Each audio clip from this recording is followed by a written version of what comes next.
Welcome to Age Innovators, a series from the Healthy Aging Challenge community of practice, in which we spotlight pioneering innovations in longevity. We ask leading researchers and innovators what inspired their work and how it has the potential to impact people's lives. I'm Karen Wilkinson from Innovate UK KTN, and in this episode, Elaine Douglas, Associate Professor in Aging at the University of Stirling, talks to Professor Wendy Loretto and Dr. Belinda Steffan from the University of Edinburgh Business School. Elaine also talks to Mike Douglas from Age Scotland about their collaboration, which is supporting and enabling and empowering people over 50 to remain in work. Hello, everybody. My name is Elaine Douglas, and I'm delighted to welcome today colleagues from the Shaw Project.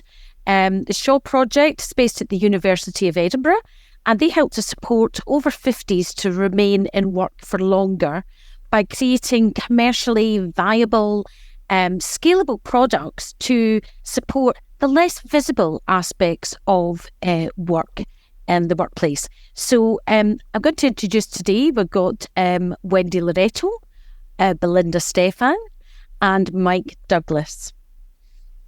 So to start us off, I'd like to come to you, Wendy, and could you give the audience an overview of the challenge that workers and employers face?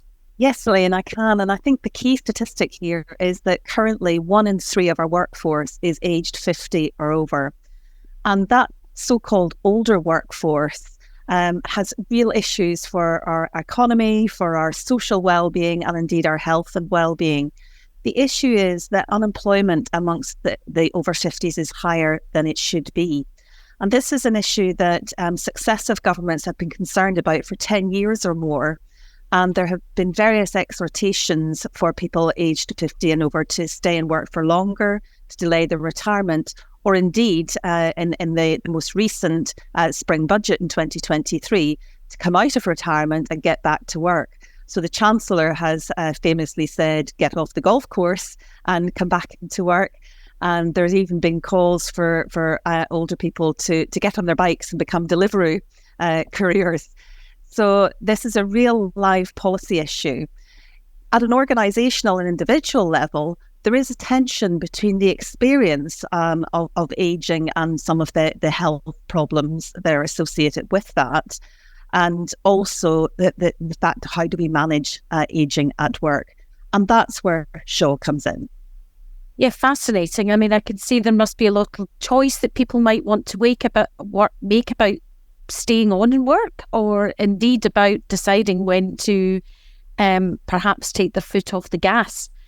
So some of this you're saying is exploring how health might be making an issue in the workplace. Indeed. And another key statistic here is that about 20% of over 50s who leave work and retire before they want to, or indeed they choose to, is because of health issues. So that is why Shaw is so important.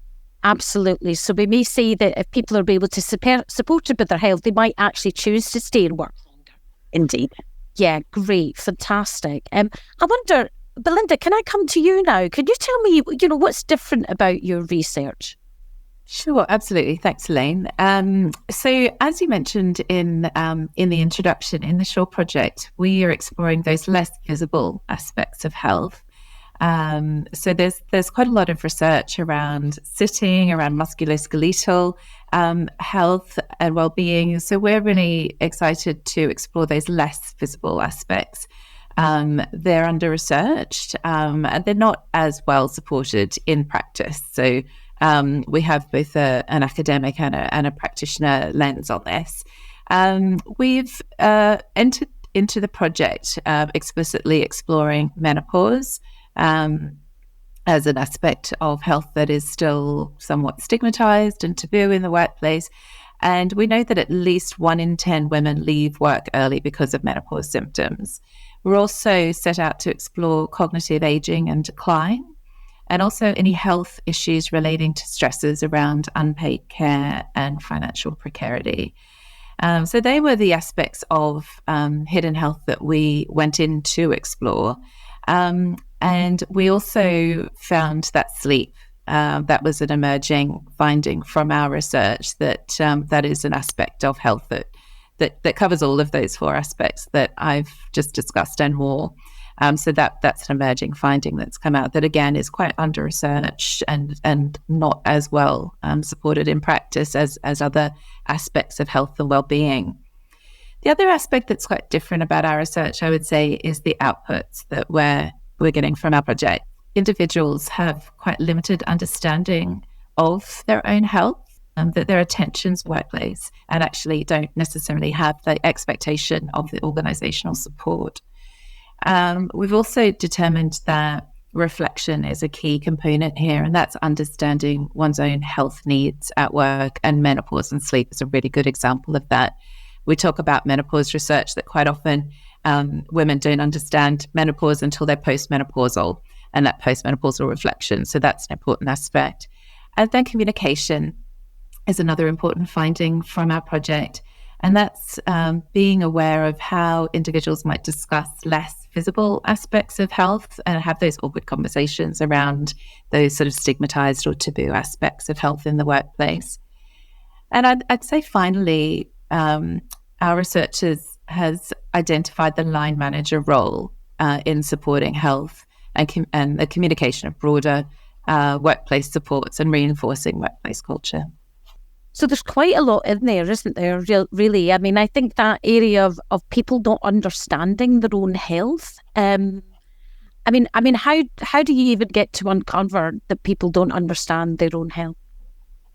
Well, it's fascinating in interview when we're asking sort of prompt questions, and the number of times we've had people say to us in interview, "This is the first time I've spoken about menopause," or "It's a bit embarrassing, but I have prostate issues. I need to go to the loo all the time," and that's having an impact. And the interviews can get very emotional, but quite often we find that providing people with that sort of platform to talk about their health, sometimes it's the first time that individuals have had that platform if they don't want to talk about it at work or in person. So it's a real privilege, I think, to interview people about these aspects of hidden health, and it provides them with a platform. So yeah, that's how we came to have the findings we do. I mean, that sounds fascinating in the way that you mentioned as well, the way that line managers play a role in this. And I can see that as people begin to talk about things that are perhaps a little bit difficult to discuss, that role would be very important. Can you share any kind of notable findings or success stories that have emerged from what you've done? Well, I can actually. It's just picking up on your final point there around the role of line managers. We've got Mike Douglas with us from Age Scotland, and we're working very closely with Age Scotland around we have developed line manager training around ageism more broadly in the workplace. And the idea is to train line managers and make them aware of those age bias and ageism. But I'll pass over to Mike, who can tell you more about that. Thanks, Belinda. I suppose this work started in 2018 when we started working with organisations doing 9-month deep dives into the things that make life difficult for older workers. And as we've gone through that work, it's become very clear when talking to focus groups of older workers that even though the HR team may have all the policies and procedures in place, it's whether that is filtered through to the culture itself and whether the line managers themselves are living the culture of the organisation or not. And, Belinda talked earlier about the fact that many older workers don't really understand their own health situations, whether it's menopause or prostate or something else. If you take it from an organisational view, if the employee themselves doesn't understand the challenges they're facing or the impact of the symptoms that they're dealing with, what chance have line managers got of helping them and teasing that out? So what we've done is we've been working with the business school to create support for these line managers. In all, there are 11 different priorities that line managers need to understand in dealing with older workers. And one of those is about their health and well-being. But in addition to raising their awareness about these 11 things, it's about how do you have that conversation? Because line managers are, in today's world, genuinely quite terrified of having a conversation about your performance that might be something to do with your age or retirement or menopause or any other sort of health being that you haven't voluntarily disclosed. So we have a way of randomizing the conversation. We have 4 older workers, we have 4 line managers, each with their own backstories and things they're bringing to work that day, and 4 different scenarios, whether it be a performance review or an attendance review, or even just the need to discuss some inappropriate banter in the canteen. And so what we actually have for these managers is talking through this live scenario and just, I think, doing really 3 things for them. One is providing them clarity that actually it is okay to talk to people about these things if they are then prepared to open up about it. Delivering consistency across the workplace so that you actually build a common culture. And then lastly, just giving them the conversation to say, your performance isn't quite what it was a few months ago. Can we have a conversation about what that might be? And at least if you're aware of those 11 priorities for older workers, you can try to tease out what sort of support that you can do. Because as Wendy was saying earlier, the longer that older workers can stay employed will significantly increase their wealth in retirement, which will increase their ability to eat well, which will increase their health, which reduces the reliance on state benefits, and it reduces impact on the NHS. Yeah, absolutely. And I can see that's so important, but also so difficult. I'm not sure myself how I might feel about talking about, being tired at work. You don't want to feel that you would raise those things and about sleep, but this is really breaking down the barriers that people can discuss those issues. I think that's right. And I think with people being people, there's no one-size-fits-all solution. We've had situations where some women have said, oh, it's just great to be able to talk about the menopause and just understand I'm not the only one experiencing this, and some sort of support group, where there are other women who say, how dare you talk to me about this? This isn't of your business, you're just my employer. And so you really do need skilled managers who are able to understand the environment and the context they're working in, but to apply a person-centric solution that really tailors that person's expectation of work. So if I can come back now to you, Belinda, I wonder if you could talk to me a bit more about the work that you've been doing in Sleep Scotland. Yeah, absolutely. So this just ties in with the emerging finding that we've had around sleep. And I'll just briefly tell you what we've been doing with them.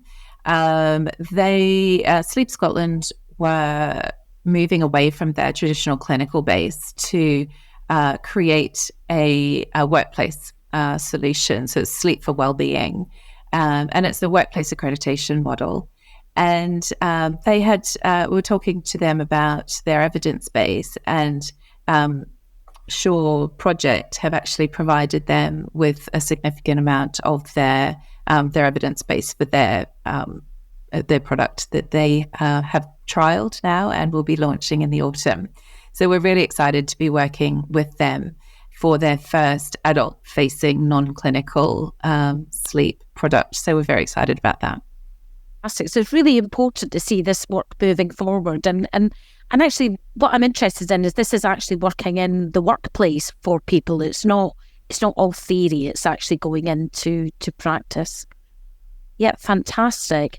I wonder if I can come back to you, Wendy. If you can just tell us a little bit more about how you plan to take forward these interventions that have been running in the workplace. Absolutely. And I want to return to the recurring themes of people understanding their own health and then being able to better communicate their health support needs. So what we are doing, first of all, is we're creating an app which will bring together various forms of information about people and their health. So Belinda mentioned earlier about interviewing people. So we have data from talking to people. But we also, in the Shaw project, collected data through wearables.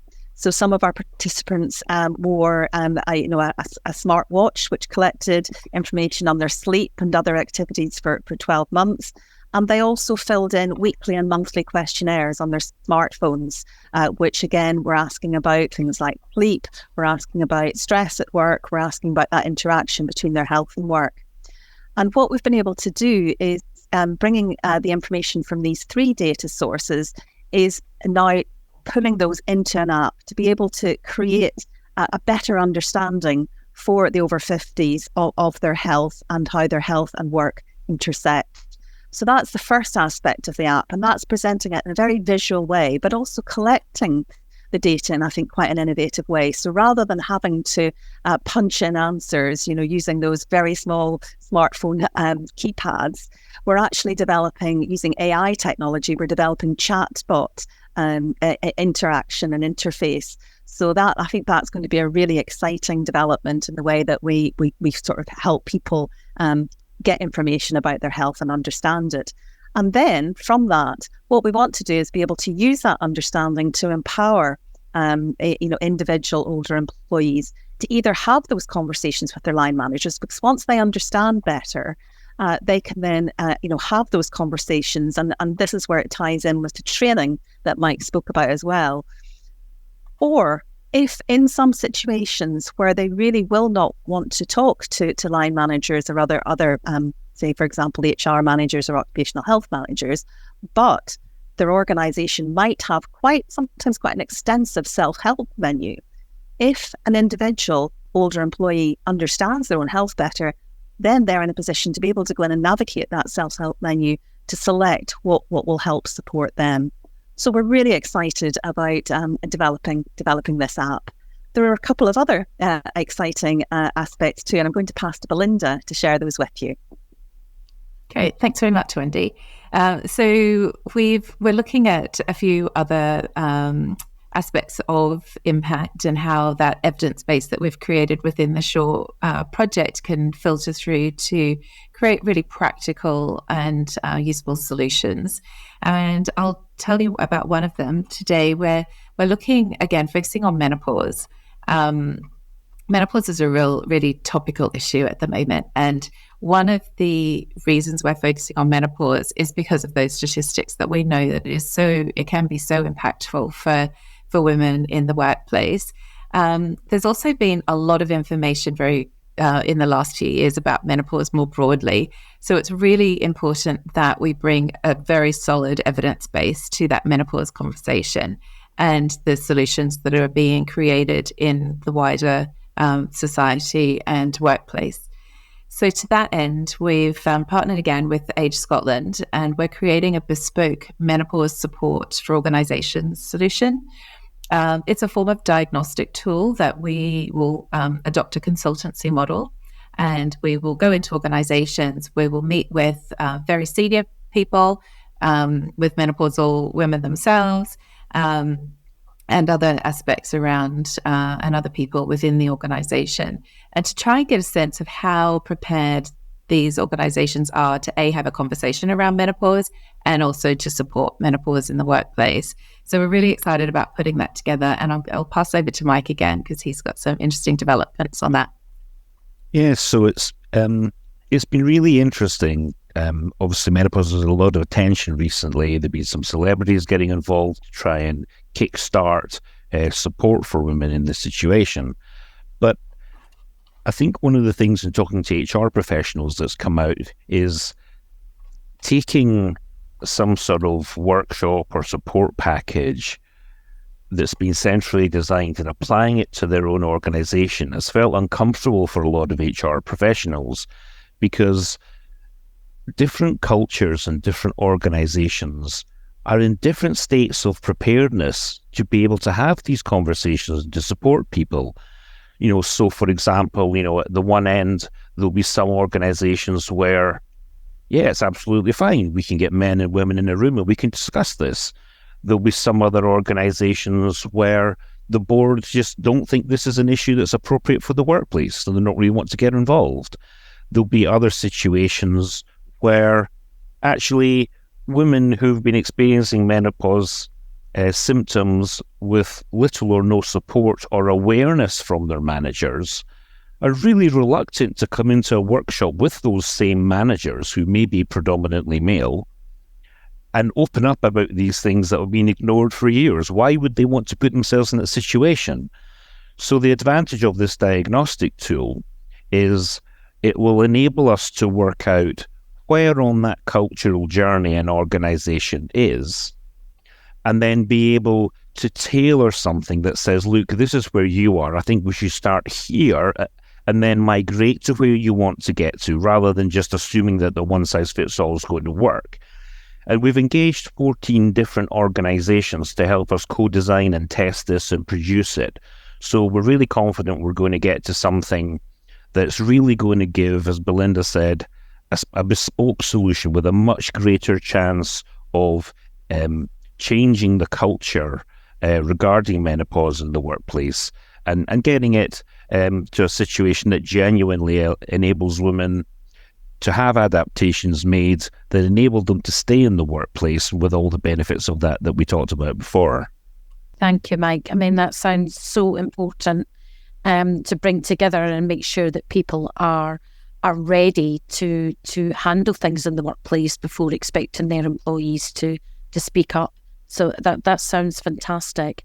So can I come to you, Belinda? Coming back to you, I mean, what does the ideal future workplace look like for an older worker? Oh, that's a good question. I'd say probably the first thing that comes to mind is just picking up from what Mike was saying. In terms of a one-size-fits-all model of managing workers over 50, doesn't necessarily, it's a good place to start to have a policy, but it doesn't always trickle down to provide the support that individuals need. So I would say that more individualized support and impact from organizations to support a range of health factors, not just the ones that we can see and that people feel comfortable talking about. So I would say that would be part of the ideal future workplace.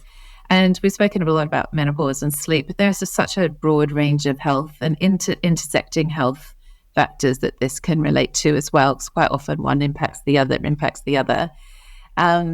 We also have a vision for the ideal future workplace as reducing that tension between creating awareness over those less discussed aspects of health and work, which is ultimately generally a positive thing to create that awareness. But what we're very keen not to do, obviously, is to increase any stigma around those aspects of health. And this is something that I think about a lot in my research and in our research more broadly with the project, is that it's very important work that we're doing to create that awareness. And I think there's certainly a gap to do that. But yeah, that there's a fine line between not then exacerbating any taboos and stigmas around these aspects of health. And then finally, if I could briefly come to you, Wendy, can you give us, what is your sort of big picture piece of advice that you would want to give to employees, employers, and supporting organisations? Yes, thanks, Elaine. I think I'll come back to some of the themes that have run through this conversation. Firstly, for employees, it's really to be empowered to either ask for or to seek the supports that they need to better manage their health and work, and not to be in a position of ignorance, nor to be in a position of fear to ask for those supports. For employers, I think it's also a call not to be afraid of discussing these issues. Coming back to something Mike said earlier, what we're finding from a whole range of research is that because age is now a protected characteristic under the Equalities Act, many employers, many managers are afraid of raising anything that might possibly be to do with age for fear of being seen as discriminating. That's not the case. It is much better to have these conversations in all the ways we've been talking about, in a sensitive way, in an individualized way, because the risk otherwise is that 1/3 of our workforce just ends up feeling ignored if these conversations don't happen. And finally, for policymakers, and in particular for government, it's coming back to that we're all different. And, arguably we're all different from each other at any stage of our lives. But I think as we get older, those differences really do manifest themselves. They have differences in health, differences in our life circumstances, differences in the choices and the control that we have over when we work, where we work, how we work, and choices around retirement options.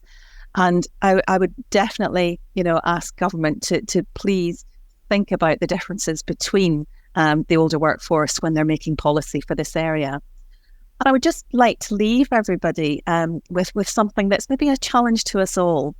I think we all get caught up in the narrative of an ideal worker, that we have this notion of an ideal worker who's somebody who's always, peak health and fitness, never ill, they're certainly not too old, they're always productive. And the reality is very far from that. And I think we all have a role to play in challenging that myth and actually moving the conversation forward to say, accept us as we are, and we'll work with you on that.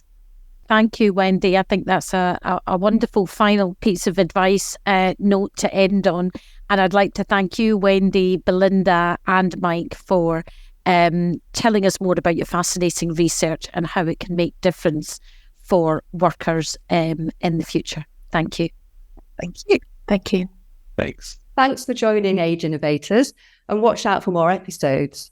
This series is brought to you by the Healthy Aging Challenge Community of Practice, hosted by Innovate UK.